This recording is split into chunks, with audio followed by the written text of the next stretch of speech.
Magandang umaga sa inyo lahat mga kapatid. Isama po natin sa ating mga panalangin na tayo ay adya sa COVID-19. Tayo po ngayon ay nasa ikatlong linggo ng Kwaresma at ang mamumuno sa ating banal na misa ang ating kura paroko, Reverend Father George D. Peligro OAR. Tayo po ay magsitayo. Buksan ang aming puso, turuan mong mag-alam sa bawat pagkukuro, lahat ay magkayakap. Buksan ang aming palad, sarili maialay, tulungan mo ihanap kami ng bagong malay. Sa ngalan ng Ama, ng Anak at ng Espiritu Santo, Amen. ang pagpapala ng ating Panginoon Jesucristo, ang pag-ibig ng Diyos Ama, at ang pagkipagkaisa ng Espiritu Santo naway sumainyong lahat. At sumayo rin. Mga kapatid, inanyayahan po natin ang lahat, lalo na ang ating mga kapatid na nasa kanilang tahanan. Inanyayahan natin na sumama sa ating pagdiriwang ng banal na misa sa ikatlong linggo ng Kwaresma. Alam po natin na sa banal na misa, tayo ay lumalapit sa Diyos. Pero wag po natin kalimutan, bago po tayo lumapit sa Diyos, siya ang lumalapit sa ating buhay. Kaya ihanda po natin lahat upang makinig sa salita ng Diyos, ang kanyang mensahe para sa atin, lalo na sa panahon ngayon na hinaharap natin ang banta ng matinding problema ng coronavirus sa mundo at sa ating bansa. Ating panalangin na sama-sama nating harapin ito bilang isang sambayanan ni Kristo na may tiwala sa kapangyarihan ng Diyos. Mga kapatid, aminin natin ang ating mga nagawang kasalanan laban sa Diyos, laban sa kapwa at laban sa sarili. Humingi tayo sa Panginoon ng kapatawaran.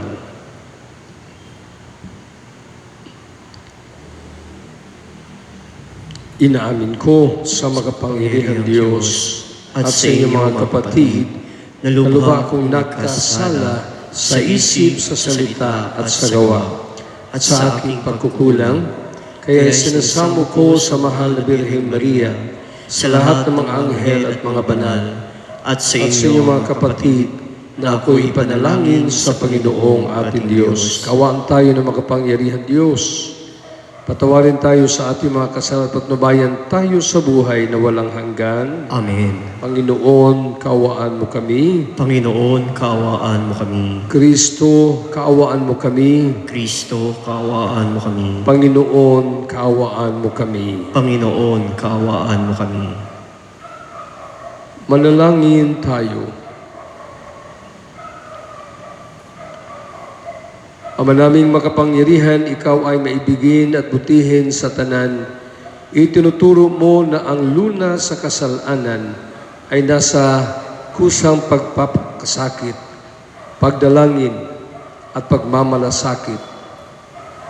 Tunghayan mo ang aming pag-amin sa nagawang pagsuway upang sa pagpapatirapan ng aming budhi sa iyong harap, kami lagi mong maibangon dahil sa iyong pag-ibig na tapat sa pamagitan ni Jesucristo, kasama ng Espiritu Santo magpasawalang hanggan. Amen.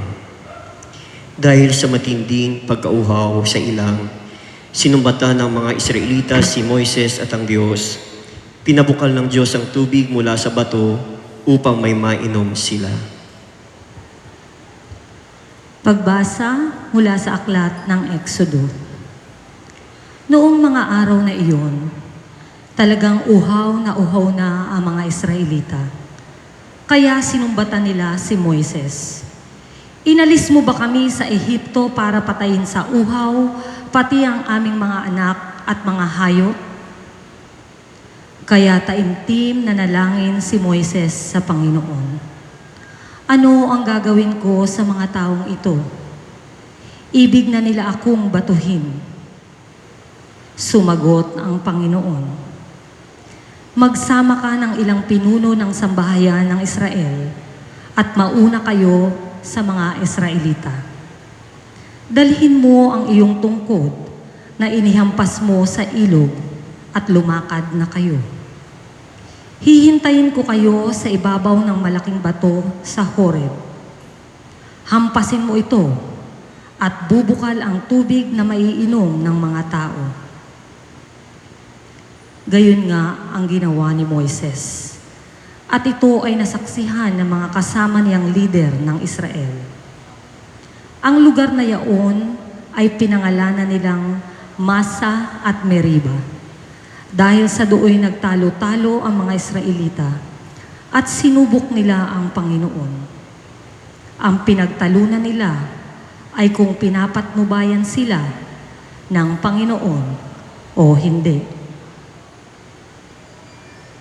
Ang salita ng Diyos. Salamat sa Diyos. Panginooy inyong dinggin, huwag niyo siyang salungatin. Panginooy inyong dinggin, huwag niyo siyang salungatin. Tayo ay lumapit sa ating Panginoon. Siya ay awitan ating papurihan. Ang batong kublihan natin kalakasan. Tayo ay lumapit sa kanyang harapan na may pasalamat. Siya ay papurihan na mga awiting may tuwa at galak. Panginooy inyong dinggin, huwag niyo siyang salungatin. Tayo ay lumapit sa Kanya'y sumamba at magbigay galang. Lumuhod sa harap nitong Panginoong sa ati lumalang. Siya ang ating Diyos. Tayo ay kalinga niyang mga hirang. Mga tupa tayong inaalagaan. Panginooy inyong dinggin, huwag niyo siyang salungatin. Ang Kanyang salita ay ating pakinggan. Iyang inyong puso'y huwag patagasin tulad ng ginawa ng inyong magulang nang nasa Meriba sa ilang ng Masa. Ako ay tinuksot, doon ay sinubok ng inyong magulang. Bagamat nakita ang aking ginawang, sila ang nakinabang. Panginooy inyong dinggin, huwag niyo siyang salungatin. Ang pag-ibig ng Diyos ay ganap na nahahayag kay Jesus na nag-alay ng kanyang buhay para sa ating kaligtasan.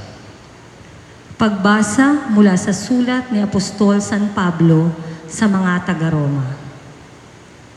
Mga kapatid, yamang napawalang sala na tayo dahil sa pananalig sa ating Panginoong Hesukristo. Sa pamamagitan niya ay mayroon na tayong kapanatagan sa harapan ng Diyos. Sa pamamagitan nga niya ay tinatamasan natin ang kagandahang loob ng Diyos at lubos tayong nagagalak sa ating pag-asa na makakasama sa Kanyang kaluwalhatian. Hindi tayo nabibigo sa ating pag-asa sapagkat ang pag-ibig ng Diyos ay ibinuhos sa ating mga puso sa pamamagitan ng Espiritu Santo na ipinagkaloob na sa atin. Sapagkat noong tayo'y mahihina pa, nabatay si Kristo sa takdang panahon para sa mga makasalanan. Mahirap mangyaring hialay ni numan ang kanyang buhay alang-alang sa isang taong matuwid. Bagamat maaaring may mangahas na gumawa nito alang-alang sa isang mabuting tao. Ngunit ipinadama ng Diyos ang kanyang pag-ibig sa atin nang mamatay si Kristo para sa atin noong tayo'y makasalanan pa. Ang salita ng Diyos. Salamat sa Diyos. Magsitayo ang lahat. Wika mo'y aming diringgin, wika mo'y aming susundin, wika mo'y aming tutupdin.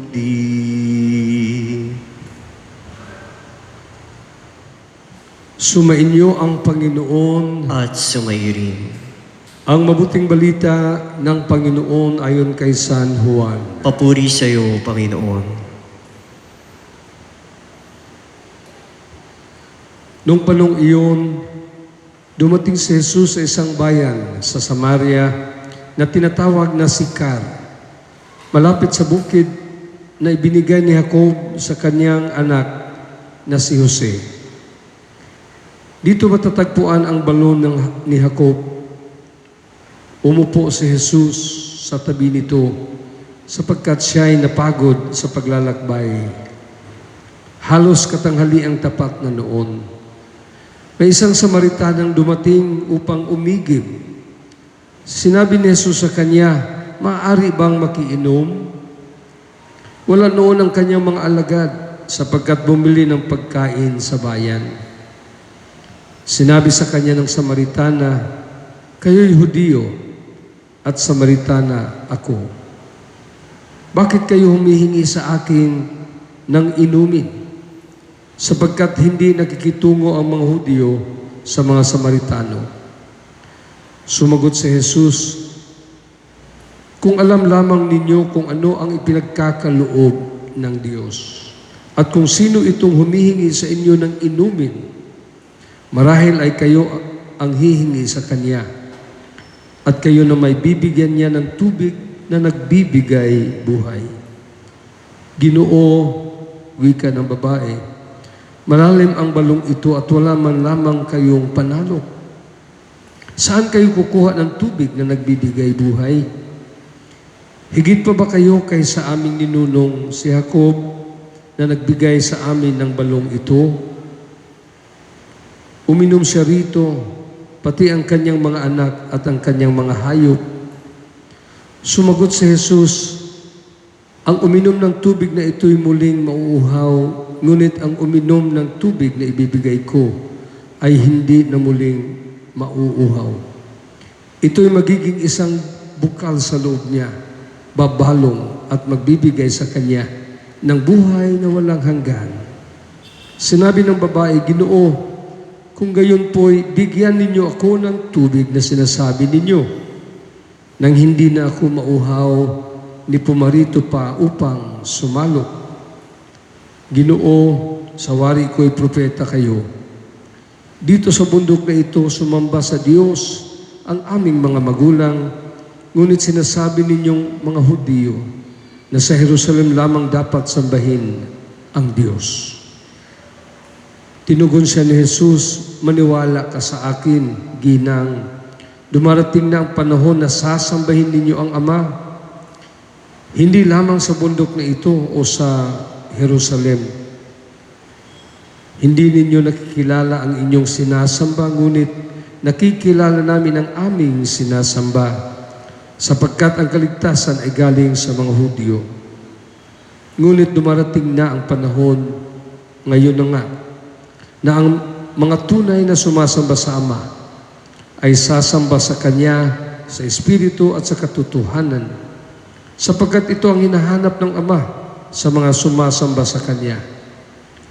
Ang Diyos ay Espiritu, kaya dapat siyang sambahin sa Espiritu at sa katotohanan." Sinabi ng babae, "Nalalaman ko pong paririto ang Mesiyas, ang tinatawag na Kristo. Pagparito niya, siya ang magpapahayag sa atin ng lahat ng bagay. Ako nagsasalita sa iyo, ang tinutukoy roon," sabi ni Jesus. Maraming Samaritano sa bayang yaon ang sumasampalataya kay Jesus. Kaya't paglapit ng mga Samaritano kay Jesus, hiniling nila na tumigil muna siya roon at nanatili siya roon ng 2 araw. At marami pang sumampalataya nang mapakinggan siya. Sinabi nila sa babae, "Nanampalataya kami ngayon, hindi na dahil sa sinabi mo, kundi dahil sa narinig namin sa Kanya. Nakilala namin siya nga ang tagapagligtas ng sanlibutan." Mga kapatid, ang mabuting balita ng ating kaligtasan. Pinupuri ka namin, Panginoong Heso Kristo.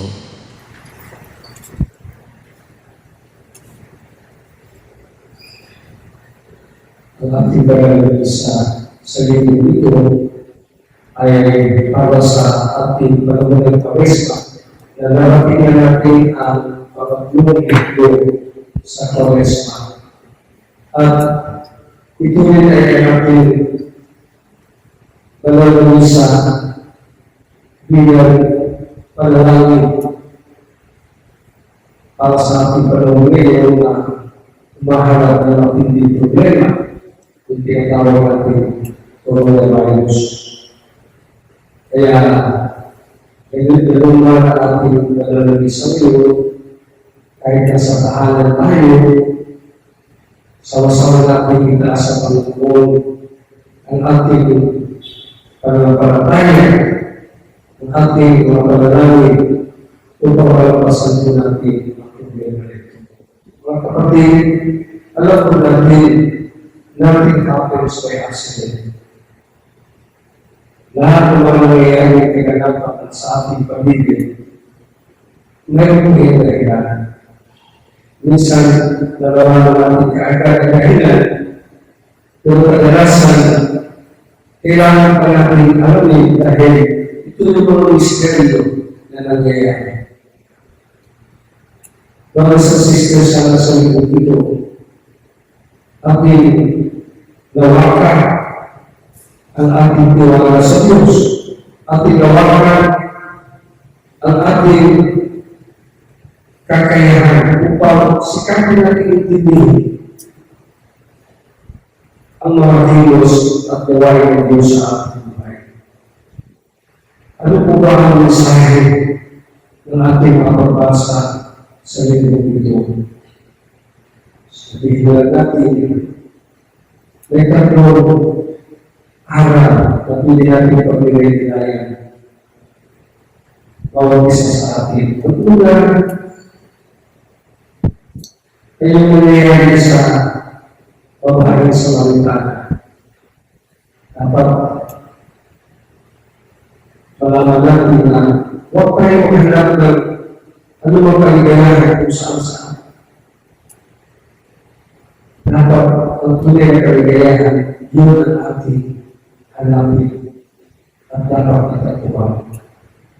Itong babalik sa malitana, nalalaman natin na nagsikap din siya maging masaya sa kanyang buhay. Hanggang dumating yung oras na kanyang natatuwa ang ating Panginoon Jesus. Patunan bago at patunan kanyang buhay. Kung bago niya magkikala si Jesus, doon sa sinasabing balon ni ako. Itong babae, kung ano ba niya ginagawa, kung saan siya pumupunta, naghahanap ng kaligayahan. Kaya nga sinabi sa mga tuloy ng Panginoon ito, nagkaroon na siya ng 5 asawa bago yung kanyang asawa ngayon. Kaya makita natin, hirap siya at nagdahilan ko dahil wala ang Diyos sa kanyang buhay. Kaya po, pagdasal natin na sa ating paglalagay sa Kwaresma, maniwala tayo kung ano yung tunay na kailangan na dapat kung ating patagpuan sa ating buhay. At walang iba kundi si Jesus. Ang daan, ang buhay, at ang katotohanan. Pangalawang mensahe, ang nakal, ayon sa ating mga pagbasa ngayon, dapat hindi tayo maging mata. Ito na ang nangyayari sa ating ngayon. Hindi na tayo pwede magsama-sama. Dahil sa ganitong problema ng virus, siyempre, inaalagaan natin ang ating mga sarili, kaya kung yan natin sa bahay, ay nagtutulungan upang supunin mo ang problema ito. Pero first time kung nangyayari ito, hindi po tayo pinapayagan na sama-sama mo ng tipo para sa banal na isa. Kaya na magawa natin ito. Pero alam mo sa buhay natin, sikapin natin magsama-sama tayo. Kung tayo ay naghahanap ng mga paraan na maging watak-watak, hindi po yan ang ating bukasyon at misyon sa buhay. Narinig po natin sa ating pag-ibig ngayon, ang huli laban sa mga Samaritano. Narinig natin sa unang pagbasa, yung mga Israelita, hinalaban na sa Moses, at nagreklamo sila. Pero sa bandang huli, dapat itakuha natin ang pagkakaisa. Noong nagkilala ng babae sa Samaritano si Jesus, kung siya nagkaroon na yung tinatawag sa Ingles na sanity, wholeness, dahil po niya tinatagpuan ang tunay na kapayapaan sa kanyang buhay. At ang pangatlo, napaka-importante sa buhay natin. Huwag natin kalimutan lumapit sa ating Panginoon Diyos. Kahit anong problema, kahit anong mga pagsubok, basta lumapit tayo sa Diyos. Siya ang nagbibigay sa atin ng luna sa ating mga kahirapan. Pero totoo yan, ayaw na ay lumalayo sa kanya minsan, huwag ka madalas pa. Kaya sa panahon ito, ang mensahe ng ating Panginoon, basta lumapit kayo sa atin, ako naghihintay sa inyo. Mga kapatid ni Kristo sa panahon ng Kwaresma, ang ating dapat hanapin ay ang Diyos sa ating kaluluwa. Kagaya ng babae sa Samaritana, kapag nandiyan ng Diyos sa buhay ko, lahat ng mga makagandang bagay ay susunod. Amen.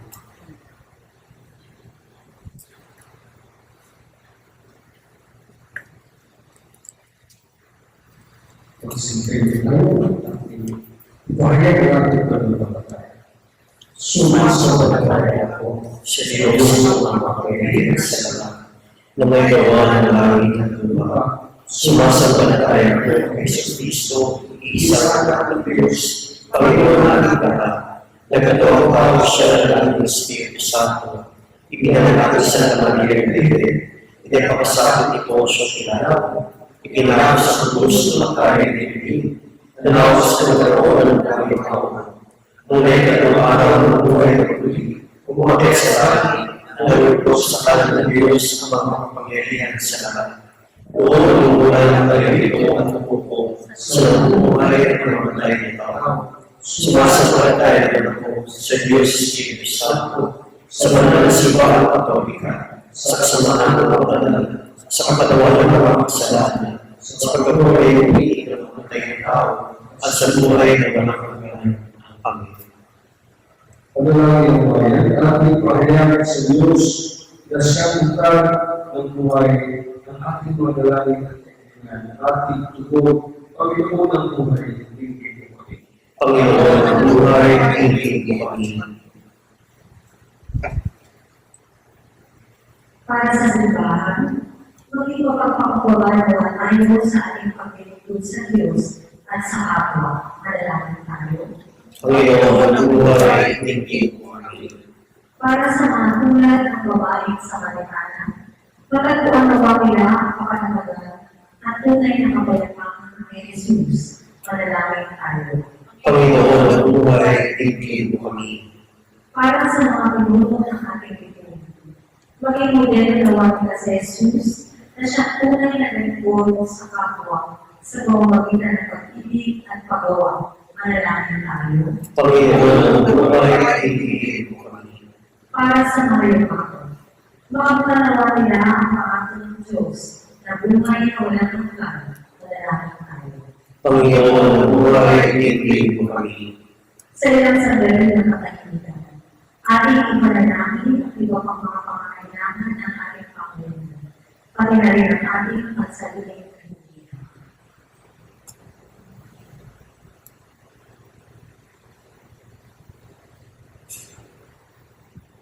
Manalangin tayo. Panginoon, ako ay naiinggil mo kami. Diyos, hindi mo ang dalangin ng iyong bayan. Isugo mo ang iyong Espiritu upang pagkakunin ang aming mga buhay. Ibigay ko sa mga ng Kristo ang aming Panginoon. Amen. Magsibaw na. Hindi na ng gabi, ang alay kay ko. Mahirayang na sa pagkakalap mo. Tandaan bawat puso, magkaibig mo. Ngayon'y nananalig ng mahal sa'yo.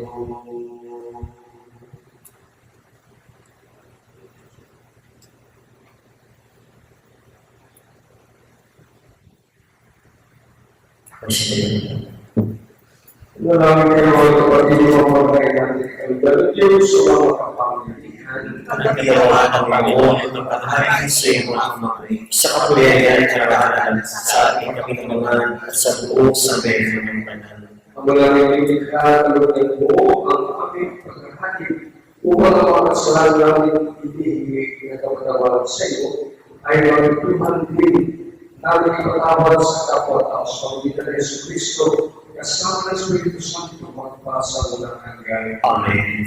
Sukin niyo ang Panginoon At sa dahilan, at sa Diyos sa inyong puso at diwa. tinaas na namin sa Panginoon, Pasalamatan natin ang Panginoon ating Diyos. para siya ay pasalamatan. Ako namin magpapagiging tunay na marapat ikaw ang pasalamatan sa pagkitan ng Yesu Cristo na aming Panginoon sa kanyang pagiging ng tubig sa babae ng Samaria. Kanyang pinagkaloob ang panalangin upang ang pinakitan niya ay sumampalataya.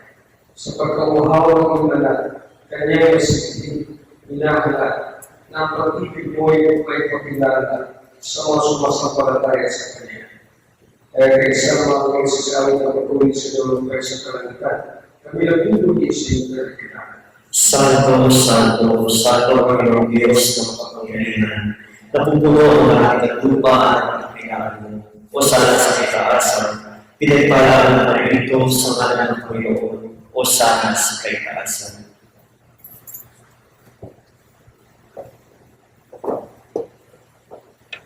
Maraming maraming ang karoon ng kapalaran. Kaya sa mga ng Espiritu, yung banal na kalunay ito pang para sa amin, bakit katawan tulog ng aming Panginoong Yesu Cristo. Pagulay natin sa puso ng Lord, ikalulog ng ako ng tinatay sa lamat ng kanya. Inaghati natin niya yun, tapos kanyang mga nagalit sa namin. Dahil pinulahan ito at kanan ito ang aking katawan ng Dio para sa amin.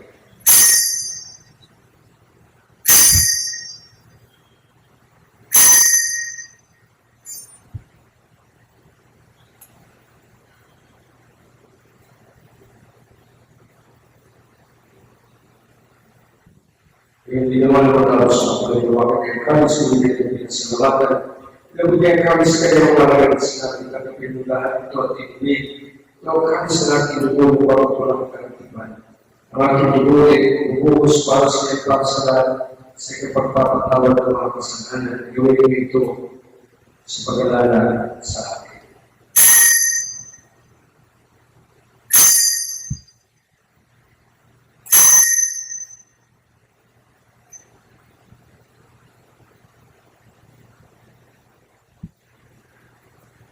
Pagpunyi natin ang misteryo at palampatay. Si Kristo ay namatay, si Kristo ay nabuhay, si Kristo ay pagkaroon sa wakas ng panahon. Ang mga ginagawa namin ngayon na pag-aaral sa pagpatagal ng pagkukunan ng iyong lahat. Kaya tinahayaan sa iyo at tinabay ng iyong buhay at nagkakaroon sa tulong ng kaligtasan. Hindi ka pa salamat. Kaya kanyang binarapat at umayon sa pagpapagiging sa iyo. Isinasama namin kanino sa usaw sa katawan ng ni Kristo ay mabuhos pagkaisa sa pamilya ng Espiritu Santo. Ama, tingnan po yung sinaw na gano'n sa Leviticus kung sino kami sa pag-ibig. Excited sa eskwelahan ng Papa, nigogit na aming administrador at nagtalang kapalitan. Alahan mo rin ang mga kapatid namin dahil may pag-asa sa mayroong buhay. Hindi naman ang mga pamana. Kawawa sa patuloy sa kagwalagan. Kawawa ang nabakang kayo lahat ng makasalo sa inyong buhay ng mga wakas. Kaysa naman ang pinibaliya ng inyong Diyos. Ang pinibaliya ng kapayapaan ng mga paglalakbay. Ang kapayapaan sa San Jose. Kaysa mga apostol, sa Ezekiel, sa Agustin, sa Nicolas, dahil ang mga naluhin ko sa daigdig ng kalulog-lugod sa ito. Ay pag-iwan ang namin ang pulis sa kailangan mas pagkikalikan at aming Panginoon ng Kristo. Sa pagkikalikan ni Kristo, kasama niya sa Kanya, ang lahat ng pangalan at pagkikalikan ay siya Diyos sa mga pangilihan, kasama ng Espiritu Santo upang pa sa walang kanya. Amen. Pagsidayan na. Sabay-sabay natin nasabihin ang paglalang ibigay ng Panginoon sa atin. Ang namin sumasabi ka sa maliyan ng mga ako sa amin ang kariyan mo. Sundin ang loob mo dito sa lupa para sa langit. Bigyan ko rin ang nakakalan sa araw-araw at patawarin mo sa akin ang sala. Para na mapatawag namin sa nagkakasala sa amin. At huwag mo rin ipagitulong sa puso at iayamin sa masama. Amen. Hinihin namin ang Diyos sa masama pag-uwan mo kay Pangalaw. Iligtas sa Jerusalem at pagpagal sa magtapang aming pinanatikan. At itinagaw ng pagpapahayag ng pinapagligtas namin sa Jesus. Sapagkat iyong kaharian, pangyarihan at kapulihan ng pakailanman. Amen. Panginoon Yesu Cristo, sinabi ko sa inyo ang gusto kagayapaan ang iwan ko sa inyo, ang aking kagayapaan ang ibibigay ko sa inyo. Tuyan mo ang aming panampalataya at walang pagkakasala. Pagkalooban kami ng kagayapaan ang kasayo sa kalooban, kasama sa Espiritu Santo magpasa walang hanggan. Amen. Ang kagayapaan ng ating Panginoon Jesus ay laging sa iyo. At sa iyo. Magbigay tayo ng kapayapaan o laging isa.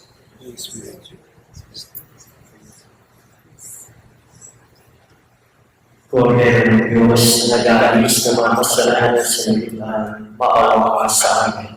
Kordero ng Diyos na nag-aalis ng mga kasalanan sa lipunan, maawa ka sa amin. Kordero ng Diyos na nag-aalis ng mga kasalanan sa lipunan, ipagkaloob mo sa amin ang kapayapaan. Magsiyo.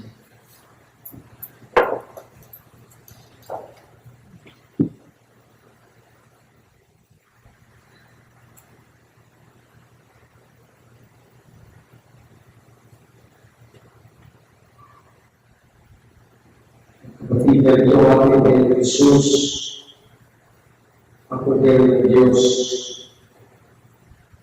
Mapalat ay lahat kailangan sa kanyang pinabuti.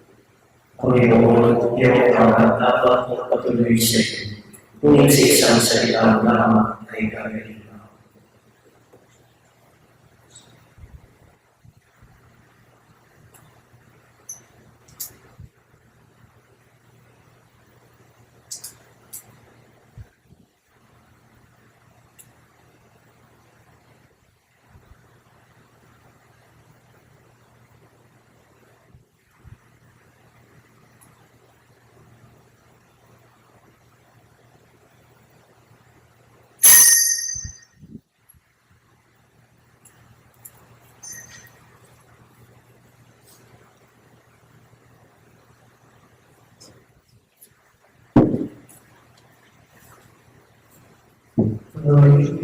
Pag-ibig ang siyang bukaw sa ating puso at kaluluwa ang siyang nagdulot sa ating buhay ng iyong aral at pag-asa.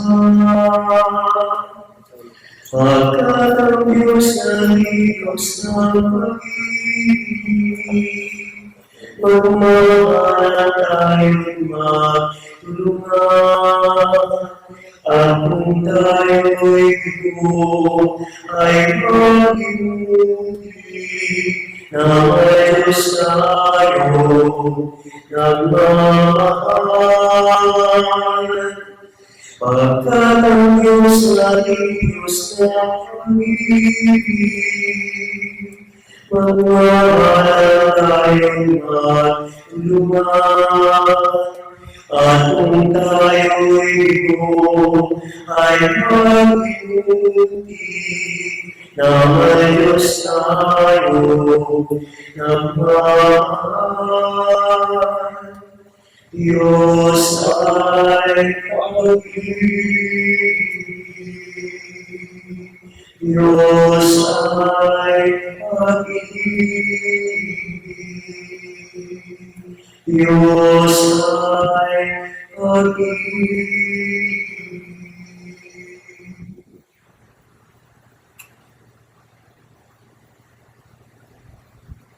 Masaya.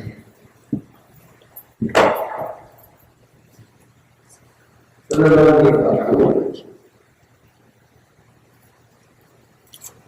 Manalangin ko magmahal sa pagkinawa namin sa iyong banal na pag-ibig. Pinagsausulungan namin ang bigay mo pagkain.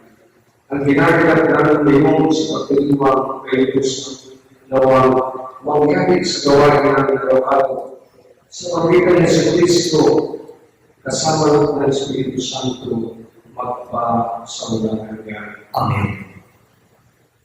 Sasalamatan po natin ang lahat dito sa ating balay ng Israel, ang nalaman ng opisyalis sa Paris Pastoral Council, at patuloy na ating mapadalangin para sa lahat. Huwag po natin kalimutan kung saan dalawang tatlo na nanalangin sa kanila lisensya ng Diyos. Kaya kahit nasa simbahan tayo, nasa tahanan tayo, basta Jerusalem tayo, nag-alay kayo ng mga sakripisyo para sa ating mga kapatid, sa mundo at sa bansa natin na naglalaro ng kasakit. Ang Diyos namin, bahalang mag-alaga sa atin.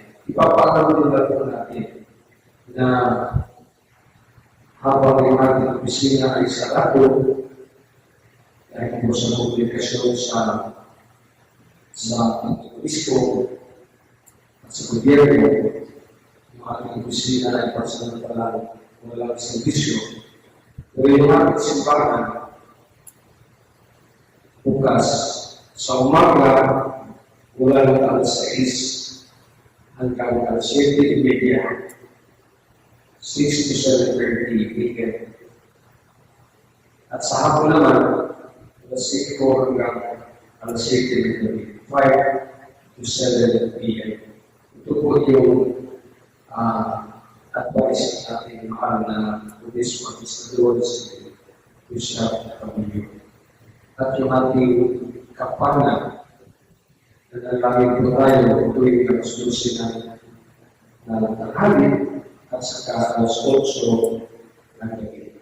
Ito po yung ating panalangin para sa anumang mga problema natin ngayon ating kinaharap na.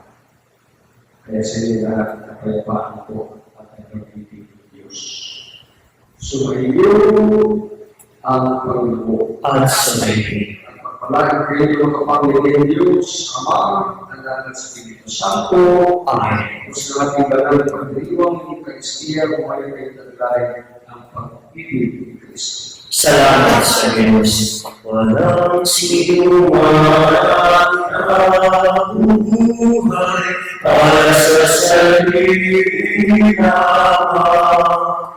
Walang sinuman na mamahalay para sa sarili naman. Tayo na pamumunan sa isa't isa. Tayong lahat ay pinipon ng Diyos na kapiling niya.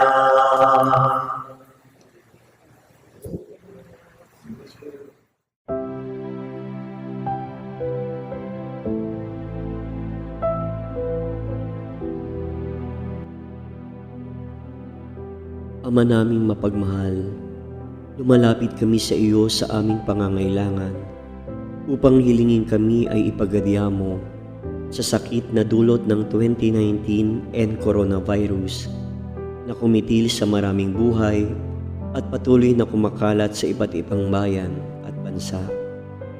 Hinihiling namin ang iyong biyaya sa lahat ng mga nag-aaral ng uri at pinagmulan ng salot na ito. Patnubayan mo ang lahat ng dalubhasa sa medisina na tumutulong sa mga may sakit upang sila ay mapuno ng matibay na pagmamalasakit at pagdamay. Ipinapanalangin namin ang mga pamahalaan na naghahanap ng lunas at kagalingan para sa mga pinahihirapan ng sakit dulot ng salot na ito. Ipinagkakatiwala namin sa iyo ang lahat ng nagdurusa dahil sa sakit na ito. Pagalingin mo sila at bigyan ng mabuting kalusugan. Pukawin mo ang aming kalooban upang maging handa kaming tulungan ang mga may sakit at nangangailangan. Hinihiling namin ito sa pamamagitan ni Jesucristo ang anak mo na nabubuhay at naghaharing kasama mo at ng Espiritu Santo, Diyos magpasawalang hanggan. Amen.